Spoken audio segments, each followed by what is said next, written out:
नमस्कार दोस्तों, आज मैं आपको दशा माता की पांचवी कहानी सुनाने जा रही हूँ। प्रेम से बोलिए दशा माता की जय हो। पांचवी कथा के अनुसार कोई सास बहू थी। सास ने एक दिन सवेरे बहू से कहा कि जाओ आग लाकर भोजन बनाओ, बड़ी भूख लगी है। बहू हाथ में कंडा लेकर आग लेने गांव में गई। उस दिन गांव भर में घर घर दशा माता की पूजा हो रही थी। इस कारण किसी ने उसे आग नहीं दिया। वह लौट आई। संध्या समय वह पड़ोसन के पास गई और उनसे बोली कि मेरी सास गंडा तो नहीं लेती हैं, परंतु अब की बार जब गंडा पड़े तब मुझको बताना और पूजन की विधि भी बता देना, मैं भी गंडा लूंगी। उसके बाद गंडे पड़े तब बहू ने सास के चोरी से दशा माता का गंडा लिया। 9 दिन तक उसने किसी न किसी बहाने पड़ोसन के पास जाकर कथा कहानी सुन लेती थी। 10वें दिन उसे चिंता हुई कि अब पूजा कैसे होगी। तब वह मन ही मन दशा माता का ध्यान करके मनाने लगी कि यदि बुढ़िया आज कहीं बाहर चली जाए तो मैं शांति पूर्वक पूजा कर लूंगी। दशा माता की कृपा से उसी दिन बुढ़िया को खेतों पर जाने की सूझी। उसने बहू से कहा कि तुम भोजन बनाकर तैयार करना, तब तक मैं खेत खलिहान होकर आती हूँ। यदि मुझे अधिक देरी हो जाए तो मुझे खेत पर ही खाना दे जाना। बहू तो यही चाहती थी। उसने सास की आज्ञा को सिरोधार करके कहा कि आप जाइए और घर का काम काज से निश्चिंत हो जाइए। ज्यों ही बुढ़िया ने पीठ फेरी त्यों ही बहू ने पूजा की तरबीर लगाई। उसने सिर से स्नान करके विधिवत दशा माता की पूजा की। तदंतर वह पूजा की सामग्री मिट्टी के गोले में रखकर उसे भेंट कर सिराने के लिए ले ही जाने वाली थी कि बुढ़िया आ गई। उस वक्त बहू को जब और कुछ उपाय न सूझा तब उसने जल्दी से उस गोले को छाछ की मटकी में छिपा दिया।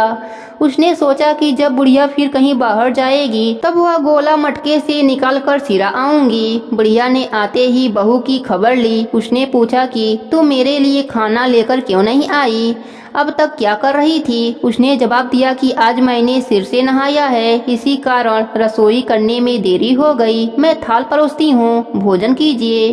बुढ़िया का गुस्सा कुछ शांत हुआ। वह पैर धोकर चौके में बैठी ही थी कि उसका लड़का भी आ गया। वह भी माता के साथ भोजन करने बैठ गया। बुढ़िया भोजन करके उठना ही चाहती थी कि लड़का बोला, मुझे तो छाछ चाहिए। बुढ़िया ने बहू से कहा कि उठकर छाछ दे दो। उसने कहा, मैं तो रसोई के भीतर हूँ, आप ही क्यों नहीं दे देती। बुढ़िया भोजन करके उठी, हाथ धोकर मट्ठा लेने गई, परंतु ज्यों ही उसने छाछ की मटकी उठाई उसमें कुछ खड़खड़ाने की आवाज सुनाई दिया। उसने हाथ डालकर देखा तो एक बड़ा सोने का गोला था। सास ने आश्चर्य से बहू से पूछा कि अरे इसमें क्या है, इसे तू कहाँ से लाई है, यहाँ पर क्यों छिपाई है। मैं समझ गई, इसी से तू छाछ देने नहीं आई थी। इसका भेद बताओ, नहीं तो अभी तेरी खबर लेती हूँ। वह बोली, मैं क्या जानूं, मेरी दशा माता जाने। मैंने तुम्हारी चोरी से दशा माता का गंडा लिया था और तुम्हारी चोरी से पूजा की थी। तुम आ गई इसलिए मैंने गंडा सिराने न जा सकी। तब मैंने इसे छाछ की मटकी में छिपा रखा था। दशा माता ने उसे सोने का कर दिया तो इसमें मैं क्या करूं। बुढ़िया ने बहू को गले से लगा लिया और कहा कि अब मैं भी तेरे साथ गंडा लिया करूंगी और विधिवत व्रत और पूजन किया करूंगी। हे दशा माता, जैसे फल तुमने बहू को दिया वैसा ही फल सब भक्तों को देना। सब पर अपनी कृपा बनाए रखना। प्रेम से बोलिए दशा माता की जय हो। अब सुनती हैं गणेश भगवान की कहानी। प्रेम से बोलिए गणेश भगवान की जय हो। एक समय की बात है, एक गांव में एक किसान रहता था। उसकी 2 बेटियां थीं, कमला और बिमला।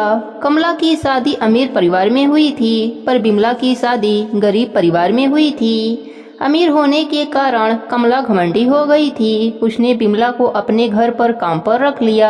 बिमला उसके घर का सारा काम करती और बदले में कमला उसे बचा हुआ खाना दे देती थी। बिमला सीधी साधी थी, नेम धर्म से रहती थी। बिमला गणेश भगवान का नित्य नियम भी निभाती थी। वह जो भी खाना लाती उसको पहले गणेश भगवान को भोग लगाती, उसके बाद ही वह खाती या अपने परिवार को देती थी। एक दिन कमला के घर में खाना नहीं बचा। बिमला ने जंगल से कुछ आंवले तोड़े, उसे उबालकर उसने पहले गणेश भगवान को भोग लगाया। फिर बचा हुआ खाकर सब सो गए। उसी रात गणेश भगवान ने उसकी भक्ति की परीक्षा लेनी चाहिए। उन्होंने एक बूढ़ी औरत का भेष बनाकर बिमला के घर का दरवाजा खटखटाने लगे। बिमला ने उठकर दरवाजा खोला तो देखा एक बुढ़िया खड़ी हैं। बिमला ने पूछा, माँ जी आपको क्या चाहिए? बुढ़िया ने कहा, मुझे बहुत जोरों की भूख लगी है, कुछ खाने को दे दो। बिमला ने कहा, माँ जी मैं बहुत गरीब हूँ, खाने को कुछ भी नहीं है, बस उबले हुए आंवले रखे हैं, आप खाएंगी? गणेश भगवान बुढ़िया माई के रूप में बोले, हाँ लाओ। तब बिमला ने भोग में चढ़ाए हुए आंवले बुढ़िया माई को खाने को दे दिया। खाने के बाद बुढ़िया माई घर जाने में असमर्था दिखाई। तब बिमला बोली, आप चिंता मत कीजिए, आज आप यहीं पर सो जाइए, कल सवेरे चली जाना। बुढ़िया माई खा पी कर वहीं सो गईं। थोड़ी देर बाद बुढ़िया माई की नींद खुल गई। उन्होंने कहा, बेटी मेरा पेट खराब हो गया है। बिमला ने कहा, आप अंधेरे में कहाँ जाएंगी, यही किसी कोने में निपट लीजिए और अपना हाथ मेरे बालों में पोंछ लीजिए, सुबह उठकर मैं साफ कर लूंगी। बुढ़िया माई ने वैसा ही किया। जब सुबह हुई तो बुढ़िया माई वहाँ नहीं थीं।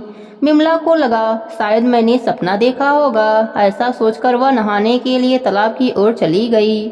जब वह नहाने लगी तो उसके बालों में से सोना झरने लगा। आसपास के लोग देखकर हैरान हो गए। अब बिमला को रात की बात याद आई। वह दौड़ी दौड़ी घर आई। घर आकर उसने देखा कि घर के अंदर चारों ओर सोने के सिक्के बिखरे पड़े हैं। वह खुश होकर गणेश भगवान की जयकारा लगाने लगी। उसने अपने बेटे को मौसी के घर से तराजू लाने के लिए भेजा। उसका बेटा मौसी के पास जाकर तराजू मांगने लगा। मौसी ने पूछा, तराजू का क्या करेगा? बच्चा भोला भाला था। उसने बताया, माँ सोने का सिक्का नापेगी। कमला ने कहा, घर में खाने को दाना नहीं और सोना नापने की बात कर रहा है। सच्चाई का पता लगाने के लिए वह तराजू के नीचे लट्ठा लगा दिया। बच्चा तराजू लेकर चला गया। जब सोना नापने का काम खत्म हो गया तो तराजू मौसी को लौटाने आया। कमला ने तराजू को उलट पुलट कर देखा तो उसके पीछे एक सोने का सिक्का चिपका हुआ मिला। वह हैरान रह गई और उसे विश्वास हो गया कि बिमला बहुत धनी हो गई है, इसलिए काम पर भी नहीं आ रही है। वह दौड़ी दौड़ी बहन के घर पहुंची और उससे पूछा, तुम्हारे पास इतना धन कहाँ से आया? बिमला सरल स्वभाव की थी। उसने सारी बातें अपने बहन को बता दिया।